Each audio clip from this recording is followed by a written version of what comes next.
Яг 2 жилийн өмнө улсын хурлын гишүүн уянга нэг баримтыг дэлгэсэн юм.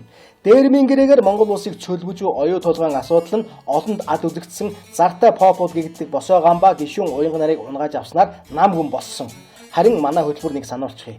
Одоо оюу толгой компани дад уурхайхаа ажиллагааг эхлүүлж олон зуун монгол түүнийг ажилд авна хэмээн зарлаж байгаа. Гэхдээ тэдгээр ажилчдын цалин хангамжийг хэн ч дурдахгүй байгаа юм. За тэгвэл 2014 оны байдлаар гадаад ажилчин буюу нэг шар толгой шонхор амартай менежер 92 мянган Америк долларын цалин авч байгаа нь дэлхийн ижил төрлийн менежерүүдийн цалингаас даруй 2.8. За бараг 3 дахин их байгаа жаа.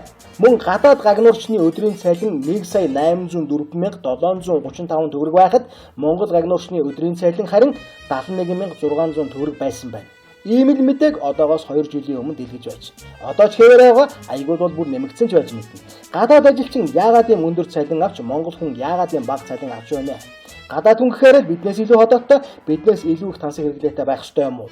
Гадаад хүн тэгээ 4 гартаа 4 нүдтэй хөдөлмөрийн бүтээмжээр Монгол хүнээс 25.2 дахин илүү байгаа гэсэн үг.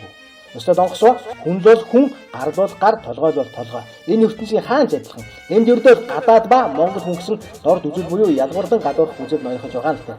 Шулуухан хэлэхэд энд арьс өнгөөр ядгуурдан гадуурхах үзэл ноёхож байгаа нь харагдана. Гараас нь гарч буй бүтээгдэхүүн яг адилхан байхад гартаа атгаж буй мөнгө нь тэнгэр газар шиг ийм их зөрүүтэй байгааг нь үүнөөсөөр яаж тайлбарлах юм? Тэр тусмаа Монгол улсын нутаг дэвсгэр дээр Монгол улсын газрын хэвлэлийн баялагийг дээрэмдэн авч буйхэрнэ ийм байдлаар хандаж байхад төр засаг төрийн ордон дахь дээдсүүд ааж гэж дуурахгүй байгаа нь үнэхээр ажиргалтай. Тэр гэрээ инээтрээ угаасаа өнгөрсөн. Ядчил ойрын хугацаанд энэ муухай арьсны үйлчлэлээр ялгарсан цалингийн зөрүүг арх тал дээр дуугармаарсан да Эрдэнэт цайтаа. Арилгаж чаддгүй мэхэд ойртуулсан. Монгол улс хууль цаастай орон шүү дээ.